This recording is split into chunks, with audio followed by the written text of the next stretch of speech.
Now we know this project already has a super loyal BL fan base overseas. So from its successful film festival run abroad, making history as the first Filipino series in UFest, the New York LGBTQ plus film festival, but at its core, this is a very heartwarming love story. So it's going to be a tender and beautiful look at a queer love, family, and how love truly transcends genders, generations, forms, and even lifetimes. So, as they say it in Ilocano, ano tilanga, ti ayat. So before we bring out the team, let's check out the beautiful scenery and wonders of the Ilocos region and the amazing chemistry waiting for us. Everybody, let's check this official trailer of All the Things I Leave You, Patawid. So please, let's watch this. Natin guys! Hello, hello. Ayan. Grabe, tunay ngang our love is bigger than this town. Hello?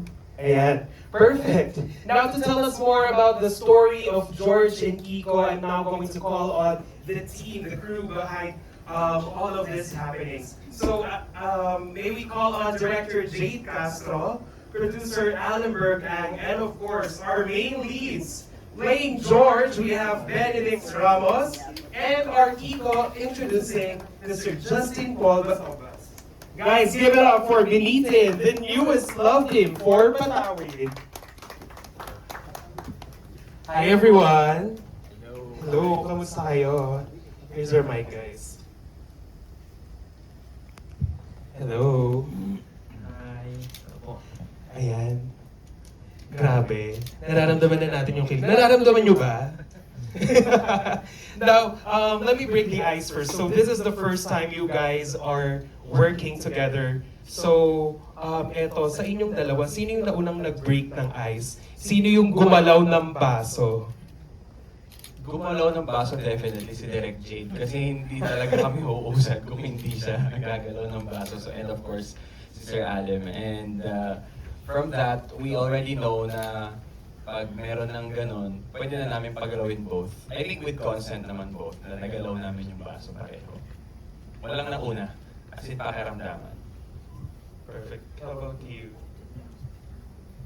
I think dalawa talaga tayong nauna, no? Nag-usap talaga tayo nung first time kasi namin magkita. And nung tawag nito, audition, hindi pa kami nag-uusap. Pero nung sa set na, nag-usap na kami. Dun sa pre-shoot natin. I can really tell that it is really a collaborative effort to tell this kind of story. Now, Sir Alem, can you please tell us more about your feeling overall that finally, after its successful run at the film festival circuit, now it's coming home in the Philippines with SM Cinemas? Nakakatawa na binigyan kami ng pagkakataon ng SM to show this film. It's a very rare opportunity to have a BL to be shown in cinemas, more so an Ilocano BL. And I think it's the first.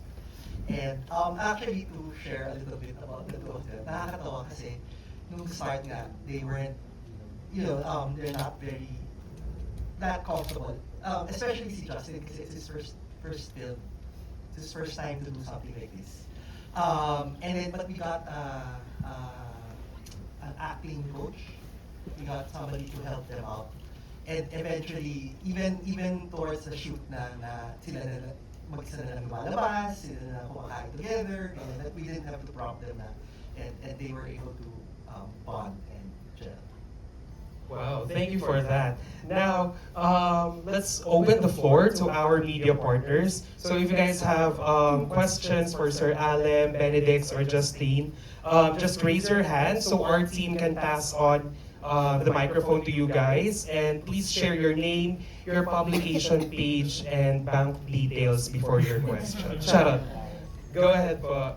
Anyone from our press team who wants to ask their questions? Hello po. Sige, ito na po yung mic. Malakas naman, boss.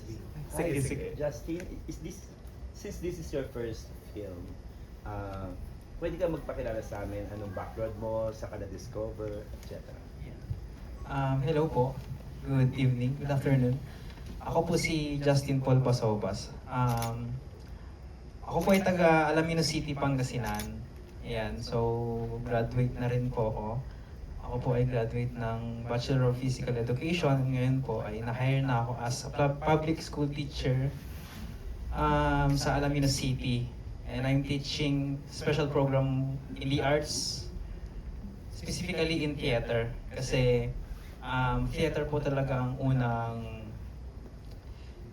nagmahal sa akin. Ayan. So doon po ako nagsimula hanggang sa nagkaroon ng film industry sa Alaminos City, which is yung Layag Production, at nakakreate po kami doon ng isang short film na kung saan ay nanalo siya nationally, and sinali rin po siya sa mga film festival international. So dun po nagkaroon po ako ng mga connections katulad nila ng mga directors. Ayan, at yun, kinonect po nila ako doon sa, yun nga po, sa Patawid series. And yun, doon ko po nalaman na may audition, and successfully na ano naman po yung audition ko. So, you audition? Yes po. Lumuwas pa siya From from Alaminos Alaminos to Manila para mag-audition. Wala yung mic po. Pero sa stage play sa Alaminos, lumalabas ka? Hello. Actually po nung high school ako, doon po ako nagsimula at nagkaroon po kami ng maraming stage plays. Maraming mga contest, national, at doon po nahubog ang aking kagustuhan sa teatro. Nanalo po kami sa National Festival of Talents. Ang ginawa po namin doon na informants, theater po siya na ang content po namin ay full of informations. Kamusta naman ang experience mo working for the first time na series na ganito na may BL team? Nakaka-overwhelm. At syempre nakaka-pressure. Kasi puro yung mga kasama ko, puro mga star na at diba? may experience na kumbaga. Ang experience ko kasi, doon lang po kami sa bayan namin, doon lang kami sa probinsya namin. Nakaka-create kami ng mga movies, pero short films na. Ayun, so first time ko talaga sa big productions na ganito. Thank you. Follow up kay Benedict. Familiar ka ba sa works ni Direk Jade? At kung nakapanood ka ba ng mga past movies? Yes. Actually, isa siya sa mga director talaga na hinahangaan ko before this project pa. Kasi nung sobrang aliw na aliw ako dun sa Zomba Dings, yung Patayin sa Sindak si Remington. Sobrang ganda ng pelikulang yun. And yeah, it's part of pop culture na hanggang ngayon. How's your chemistry dito ni Justin? Paano kayo? Kasi sabi ni Allen parang meron kayong alindangan.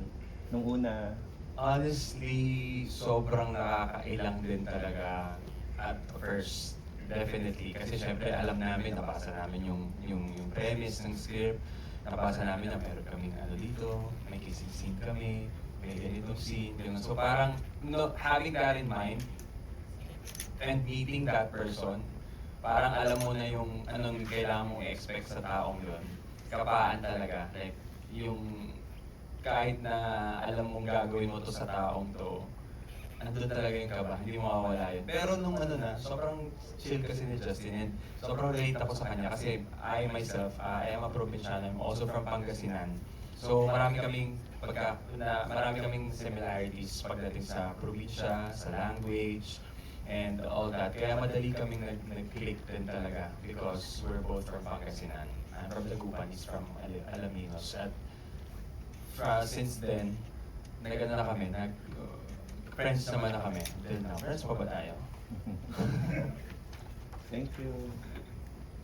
Thank you so much, sir. Other questions from our friends from the media? Yes, sir. Please state your name, publication page, and your question. Benedict, correct me if I'm wrong, ang first lead role mo sa isang show ay yung Better Days, Yes. which is a BL series. Yes.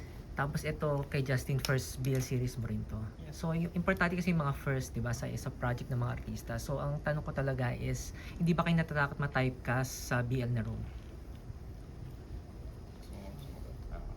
Sa akin, ang first ko po talaga, during the pandemic, yung Better Days na directed by Carlo Obispo, yun yung first ko naman na production talaga. Sinundo nila ako from Baguio. I was just really doing my thing there in Baguio. Wala akong plano pumunta ng Manila.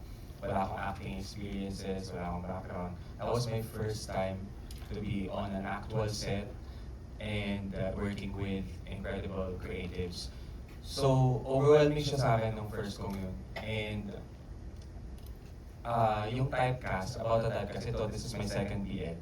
I don't think there's such thing for me, at least, na typecast, because I've been trying to prove na versatility works. Alam mo yun, na parang hindi yung typecast, okay din naman typecast ka kasi at least kahit paano pag nakita nila yung role na to, ikaw agad yung may isip nila. But at the same time, having your having the versatility also gives you an opportunity for other roles, which I also grab and accept. So natutuwa lang ako na kahit paano, kahit na-typecast ka dito, you don't necessarily need or have to be typecast for this particular role, for as long as you are doing your very best in every role that you're playing. So, feeling ko naman, typecast man ako sa ganun, pero pwede rin ako ma-typecast dito, pwede rin ako ma-typecast dito. Yun ang goal, that's the goal. Dapat ma-typecast ka sa lahat ng possible roles. Yeah, ganun din ako. Siguro, hindi naman ako na-typecast doon sa role ko. Pero, medyo nanibago lang din siguro. Dahil, syempre, first time ko nga po ito. Pero as time goes by naman doon sa timeline noong doon sa production namin, unti-unti naman na nakaka-cope up. Tapos Benedict, you mentioned versatile kanina, no? And actually, you've been everywhere na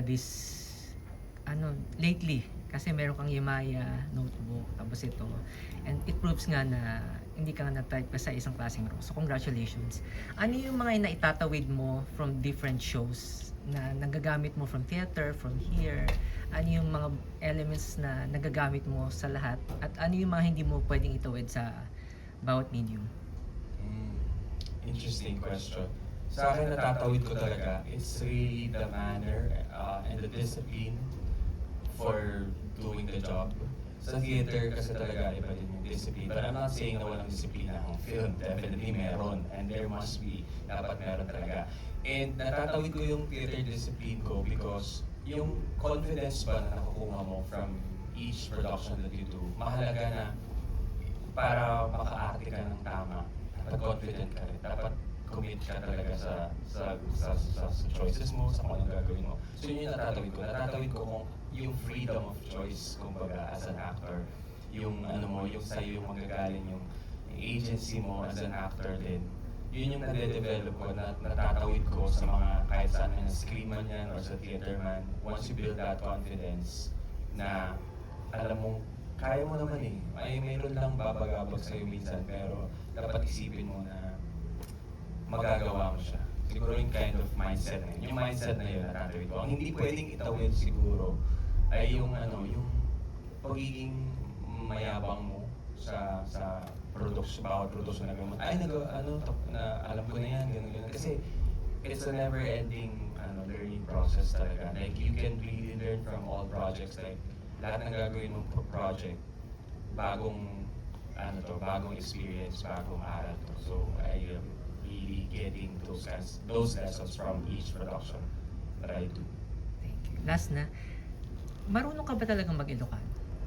Marunong po ako mag-Ilocano. Pero Pero hindi hindi ka. sobrang marunong kasi una sa lahat ko naman siya talaga native language, Pangasinan and Kapampangan. Pero ang Ilocano ko ay natutunan ko sa Baguio because I lived there for 10 years. So doon galing yung Ilocano side ko. my dad, my relatives ko, Ilocano rin sila. From Alaminos din. May mga ano sila sa Alaminos and Bani and Sual. Right, let me just call on Direct Jade Castro. Everybody, let's give Hi him guys! Hello! Tapos yung mga tanong Hi, hello po. What do you say? May dagdag ako doon, so paano yung matawid yung theater niya. Minsan nag-shoot kayo, kwento ko lang, minsan nag-shoot kami, tapos biglang kakanta si Benz. Sabi ko, sumisigol ka pa ba? Ayoko, meron tayo Ano ba yun, kwento. na gano'n. Di mga twice. Isang beses kasi may ginawa kaming kubo eh. May ginawa kaming parang lumang bahay from the past. Tapos si Benz, pasok sa set. Na-inspire siya. Oo, yun na kasi nasa set. Bigla siyang kumanta. Napakanta ako, ang ganda ng set. Akala niya sa musical siya. Hello po at thank you po for being here. Okay, questions? Yung word po ba na patawid, that's Ilocano word o Tagalog word po? Patawid. It's an Ilocano word. It Ano po means- ibig sabihin? Gusto niyo mga Ilocano explain? It means legacy or pamana. Pamana. Tama ba? Bakit ganun po yung title ng film? Okay, wala. So yung story was written by Lance Collins. He's Hawaiian. Tapos sinulat yung Patawid. Yun title, Patawid. Kasi nga, pamana. Tungkol sa kung iniiwan ng mga matandang generation sa atin. So, we needed an English title. Kasi akala natin Patawid, no? Akala natin parang death. Although bagay din yun. Nabagay din yung Patawid. Pero Patawid talaga, siya yung iniiwan. So, nung nag-isip kami ng English title, naisip namin yung All the Things I Gave You. Kasi, iniiwan natin sa isa't isa. You know, and even in love. And it could be many different things. Pag pinanood niyo siya, makita niyo kung ano yung mga things na yun, na iniiwan natin. Very matapang po yung pelikula kasi that's yung konsepto po tsaka yung ganyan po na lingwahe tapos kabuuan po ng movie, no? Ano po yung expectation direct? Bakit SM lang po siya pa? Ay, ikaw ang sasagot ko bakit SM lang. It's SM kasi yung nag-offer to have an exclusive, so we're more than happy to show the film as part of Pride. My company, kasi I have 2 films that's coming out na both are with LGBTQ plus content, tapos na both are also SM exclusive. Tapos sabi namin, gusto talaga namin ma-reach ang Ilocano audience. So with SM, baka naman, di ba, pupuntahan nila yung mga SM sa Ilocos region, sa mga Ilocano speaking regions. Ito rin yun. Kasi SM yung mas maraming sinehan sa mas maraming Ilocano speaking towns. Yeah. So related to yung expectations ko, personally, kasi ako personally, I'm not expecting a blockbuster. Parang nowadays lang natin, mas madami yung hindi kumikita sa mga kumikita. No? So I'm not expecting a blockbuster, but kaya tayo nandito ngayon, kaya kami nandito ngayon, kasi gusto namin ma-reach yung audience na mag-benefit from viewing it. Kasi minsan pagka tayo, minsan ayaw natin manood sa CD ba minsan? Kasi mahal, tapos magastos, mahirap pumunta sa mall. Pero minsan natin alam na magugustuhan pala natin yung palabas. No? Minsan nagugulat ako pag pumunta ako sa sinahan, tapos ay naganda pala ito, sayang hindi masyadong napanood. So yun yung hope ko, no? Na yung mga tao na pwede pala silang mag-enjoy o may kapupulutan na ng meaningfulness yung pelikula, sana makaabot sa kanila. Tapos sila yung pumunta sa sinihan at makapanood. Tsaka sana rin, sana nga may manood, especially from the regions. Kasi it goes to show na merong clamor, merong audience ang regional cinema. Sa dalawang midcast po, anong favorite location scene nyo dito sa movie? Sa Ilocos ba kayo mas nag-shoot? Entire movie. Ano yung sa tingin nyo na scenery na maaring may offer nyo sa amin that's magandang viewing siya? Well, definitely the whole Ilocos region, sobrang ganda talaga dun. Particularly dun kami sa Ilocos Norte, sa San Nicolas, sa Lawag. Tama ba? Yun, dun kami mga nag-shoot. And ang favorite ko siguro na location namin is yung dun sa ilalim ng tulay ng Lawag. Yung may arko ng Welcome to Lawag, kasi may tulay dun na sobrang laki. Tapos merong ilalim na pwedeng puntahan na nagiging spot din talaga siya for picnic, gano'n. Yung mga pumupunta din doon yung mga taga Ilocos. And yun talaga yung favorite kong scene kasi yung lilim, ang laking lilim. Kahit ang init-init, ang laki ng lilim mo sa tulay. Tapos may ilog. Minsan kapag hindi tagtuyot. Ako naman, doon sa tulay na sinasabi ni Benedix, meron ditong parang talahiban. Yan yung gusto kong scene kasi doon. Meron siyang malaking talahiban. Parang it reminds me doon sa old version din ng Philippines. Talagang nag-aano din sa culture and traditions din ng Ilocos. So, alam naman natin ng Ilocos talaga very oldies yung niya, di ba? Sila yung na-preserve talaga yung culture and traditions nila. So, yun. Gusto ko rin mapuntahan. Now, we still have time for 2 more questions. Okay, let's review. For the director and producers, do you believe this project contributes to the growth and evolution of the voice art industry in the country? And to what degree do you feel the local audience is truly prepared to embrace the expanded opportunities that these films provide? Hindi naman ako nag-expect na kailangan mag-evolve ng BL. Parang it's a genre that can be there and it can stay the same all the time as long as it pleases its audience. So hindi naman namin ito ginawa para dalhin sa next step. No? Pero I admit na may kakaiba sa kanya. No? So I don't know if it's going to be part of an evolution or isa lang siyang parang ambag na pwedeng hanggang doon na pwedeng ma-inspire. But I think kung meron man yung ambag na yun is that the BL stories are human stories kasi. They're human stories. And they're usually stories of youth. And they are stories of youth. No? And kung meron man dominance sa kung ano akala natin yung BL, may ganung mga kwento sa mga regions. Diba? So hindi natin nakikita masyado yun. And there's a universality to their experience, but at the same time, a uniqueness. No? So I think yun yung ambag. And sana dumami pa yung mga, hindi lang sa amin pagtapos. No? Sana dumami. Meron naman mga konti-konti, no? May mga pailan-ilan, especially nung wave nung pandemic, no? May mga konti yung mga nag-shoot sa locations. No? Pero ako gusto ko yun eh. So sana dumami pa yung ganun at magpatuloy. To add to that, nakakatuwa kasi yung sinasabi nilang evolution ng BL. Tapos usually kasi di ba nag-start ang BL, if I'm not mistaken, correct me if I'm wrong, so parang nagsimula yung glamour sa Thailand, diba, Thai BL.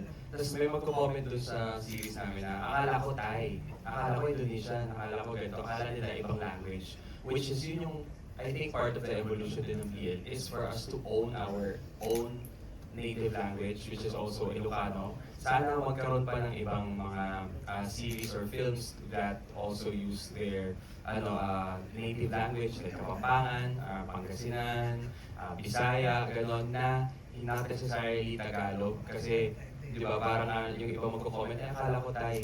Nakakatuwa na isipin nila na production siya na galing din pero at the same time nakakalungkot kasi no, hindi sa atin yan. Meron tayong language na ganyan. Also part ng majority din ng bansa natin itong Ilocanos. So nakakatuwa na makikita na nila finally yung kind of representation na in the BL scene at least. For the artist naman po, have you ever endured or experienced a love story that is the same as the characters you portray?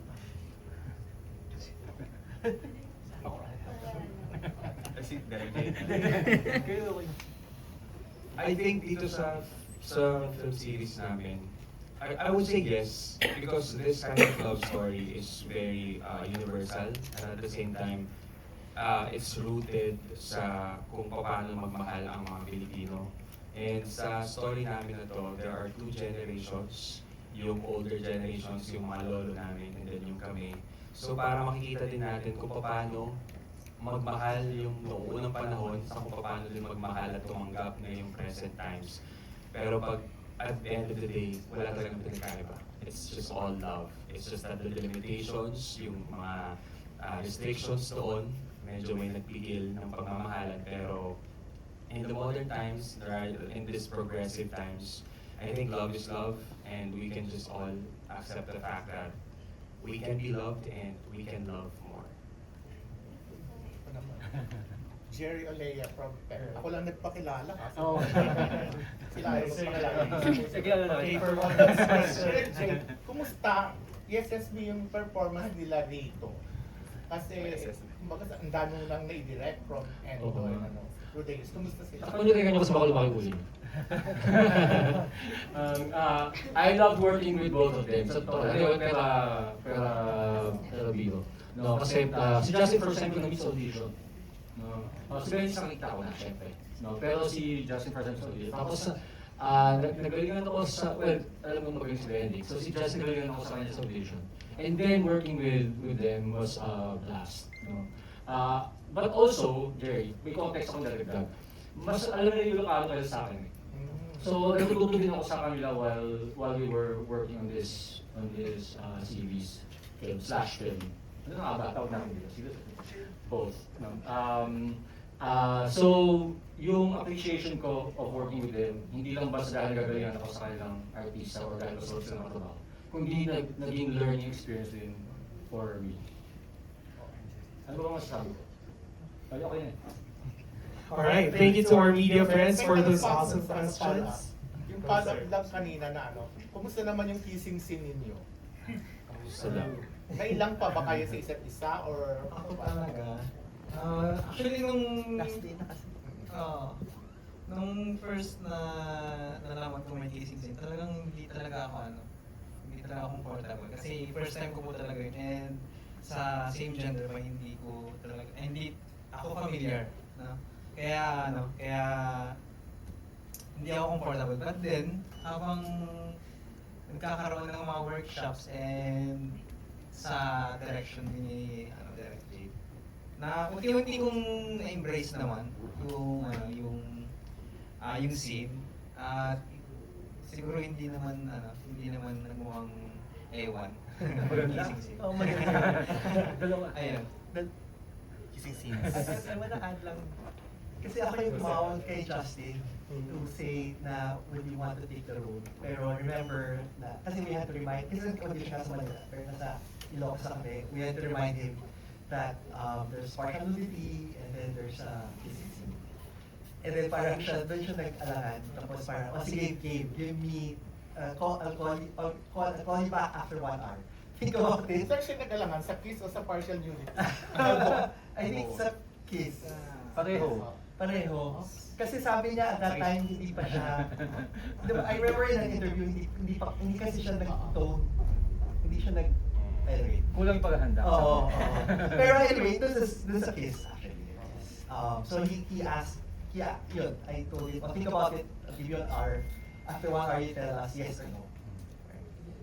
Ako first on-screen kissing scene ko siya, actually. So parang yung preparation ko din doon, more on, siyempre yung mindset. Tapos with the intimacy coordination din naman, it's really helpful, especially nowadays. It makes the job easier and smoother kapag may coach or intimacy coordinator. So naging okay naman siya.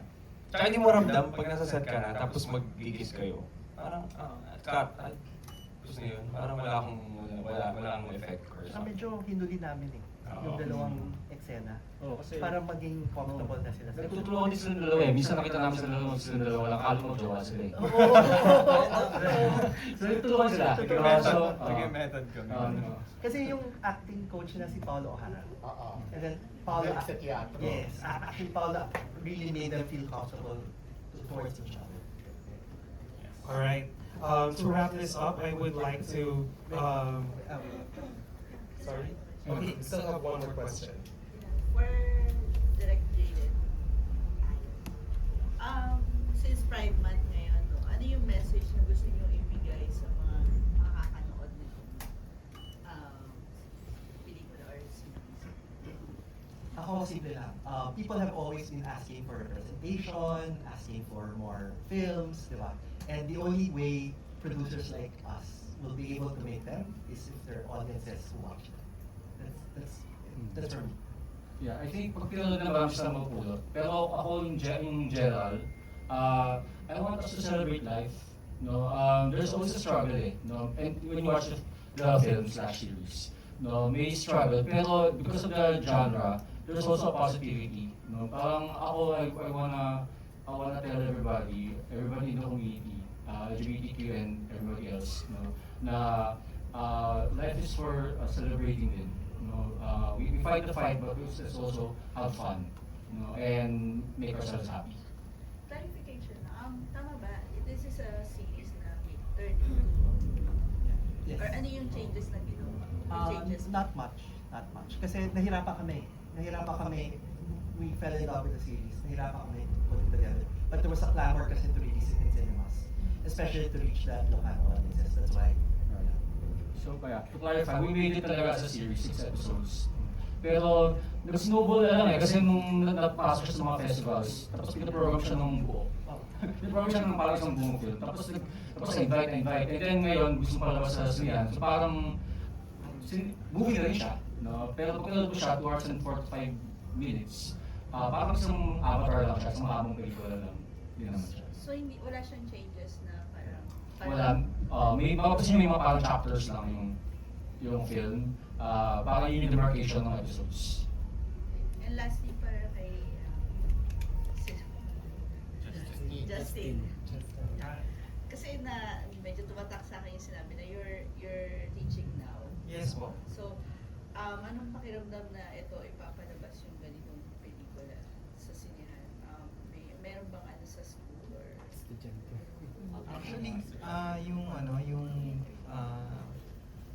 yung mga natutunan ko rin dito, pwede ko rin siyang gamitin sa teaching career ko. And kung doon naman sa may mga nagsasabi sila, wala naman. Yeah. Thank you. Alright, thank you. Now, before we take a photo op, would you guys like to invite everyone one by one to watch Patawid? Ayun po, gusto ko po kayong anyanyahan na manood sa film, Patawid, To All the Things I Leave You. June 17. Sa June 17 po, 2026. First, maraming salamat po sa pagpunta sa mga media natin. Maraming salamat po because sobrang laking bagay po to sa akin, sa career ko. Kasi first time ko makikita yung sarili ko sa big screen. Hindi naman first time na big screen, pero first time kong mag-lead sa isang big screen project. And it really means so much as an actor, as an artist, na mapalabas yung ganitong klaseng pelikula na may sinasabi din sa big screen. Mahalagang momentum to sa career ko. So maraming salamat po. Sana panoorin niyo po sa SM Cinemas, June 17. Thank you. I just want to say I'm super proud of everybody who worked on the film. Jade, Castro, we have writers from the region who are also filmmakers themselves. We have like Renton, our PD, who's a Urian winner for Dagoy Eleuterio. Our ADs are also filmmakers. Everybody who worked on this poured their love for it.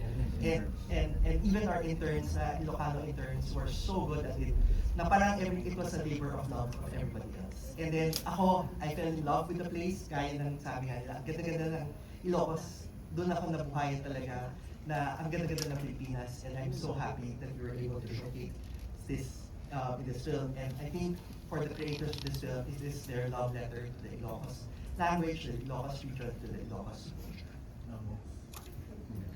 Yun. Thank you po sa inyong lahat na nandito. Very happy na dami nyo and yun ako iba. And I'm also very proud. In fact, like ko sinasabi, it's one of the most favorite things na nagawa ko sa buong career ko. Isa to sa mga pinaka-paborito ko.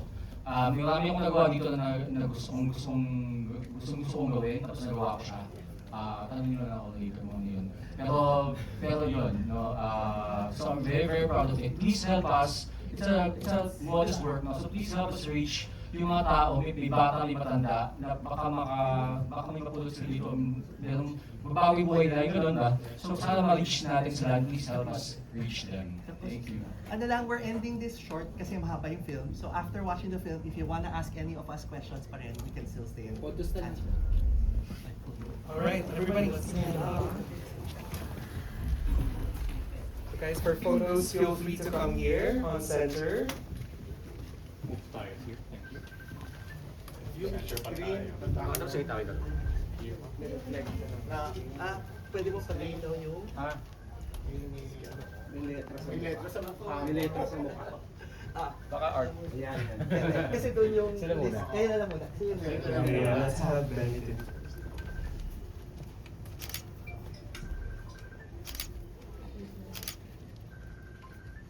Alright, ready? And 1, 2, 3, look here. Thank you, one more. 1, 2, 3. Here, please.